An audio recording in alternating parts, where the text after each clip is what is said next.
नमस्कार.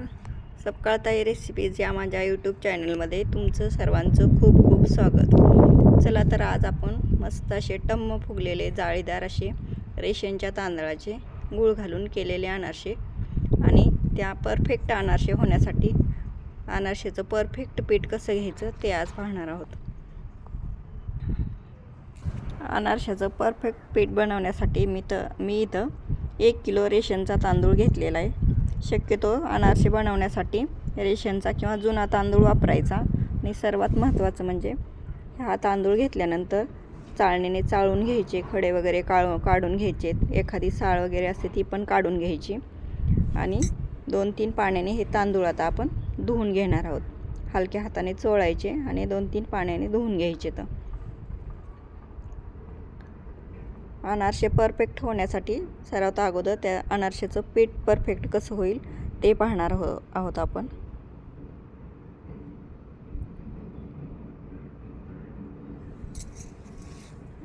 तीन पाण्याने इथं स्वच्छ धुवून घेतलेले इथं तांदूळ.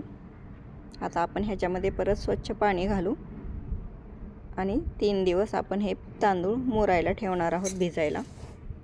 3 दिवसामध्ये छान भिजतात तांदूळ आणि 3 दिवसामध्ये दररोज सकाळी हे पाणी काढून घ्यायचं आणि दुसरं स्वच्छ पाणी ह्याच्यामध्ये घालायचं.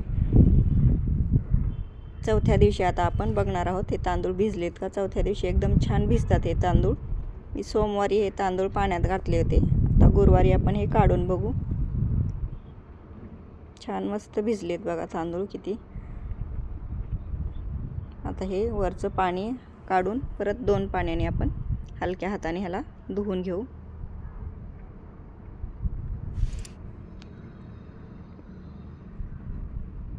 या पद्धतीने तुम्ही एकदा अनारसे नक्की करून बघा. तुमचे अनारसे अजिबात बिघडणार नाहीत. अगदी तुम्ही नवीन जरी करीत असाल तरी 1 किलोच्या ऐवजी तुम्ही अर्धा किलो किंवा पावशेर तांदळाची सुद्धा सुरुवातीला करून पाहू शकता. हे तांदूळ आता आपण चाळणीत नितळत ठेवलेले आहेत. थोड्या वेळ नितळत ठेवायचे चाळणीमध्ये आणि नंतर मग कॉटनच्या कपड्यावर हवेला सुकत ठेवायचे. तर हे तांदूळ अनारसेचे उन्हात अजिबात वाळवायचे नाहीत. आपल्याला घरातच हे तांदूळ कॉटनच्या कपड्यावर सुकवून घ्यायचे. तर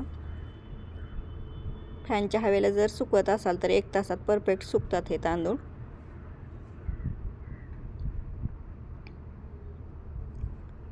पातळ असे वाळत घालायचे म्हणजे लवकर सुकतात. बघा हे छान सुकलेले 2 तासात तांदूळ.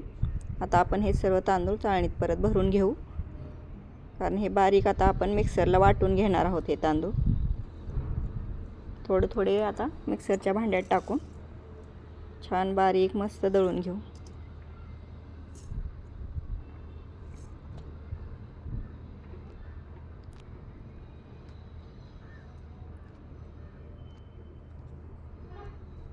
बघा छान मस्त पीठ बारीक एकदम झालेले. आता चाळणीत काढून घेऊ आणि हलक्या हाताने चाळायचे, जास्त पण हे करायचं नाही. तुम्हाला याच्यापेक्षा जरी लहान होलची जी चाळणी असते ती भेटली त्याने चाळले तरी खूपच छान, कारण नंतर मळायला जास्त मेहनत पडत नाही.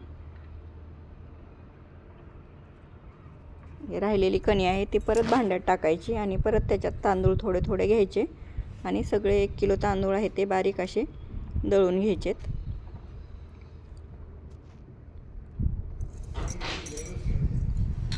पूर्ण तांदूळ इथं दळून झालेले आहेत एकदम बारीक. आता आपण गुळाचे अनारसे करणार आहोत, कारण 1 किलो आपण तांदूळ घेतलेले तर त्याच्यासाठी अर्धा किलो गूळ घेतलेला आहे. गूळ बारीक किसणीने किसून घेतलेला आहे. तुम्हाला जर गूळ नसेल घालायचं, साखर आवडत असेल ते सुद्धा घालू शकता, पण प्रमाण तेच राहील. 1 किलो तांदळासाठी अर्धा किलो साखर घालायची. गूळ आता सर्व पिठामध्ये असं मिक्स करून घेऊ आपण. थोडा थोडा घालायचा आणि हातावर छान मळून घ्यायचं. गूळ आणि पीठ एकदम एकजीव करायचं.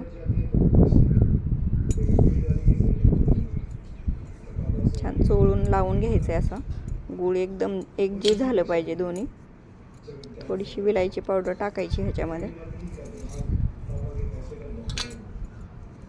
छान आता हे पीठ काय करते मी मिक्स करून घेते.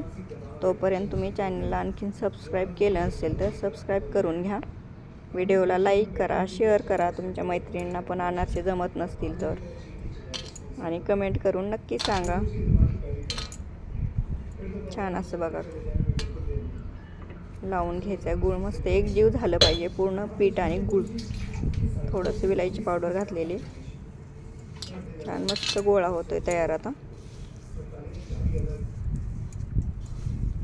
आणि आता ह्याचे छोटे छोटे गोळे करायचे. एकदम परफेक्ट प्रमाण झालेले. याच पद्धतीने तुम्ही अनारशीचं पीठ नक्की करून बघा.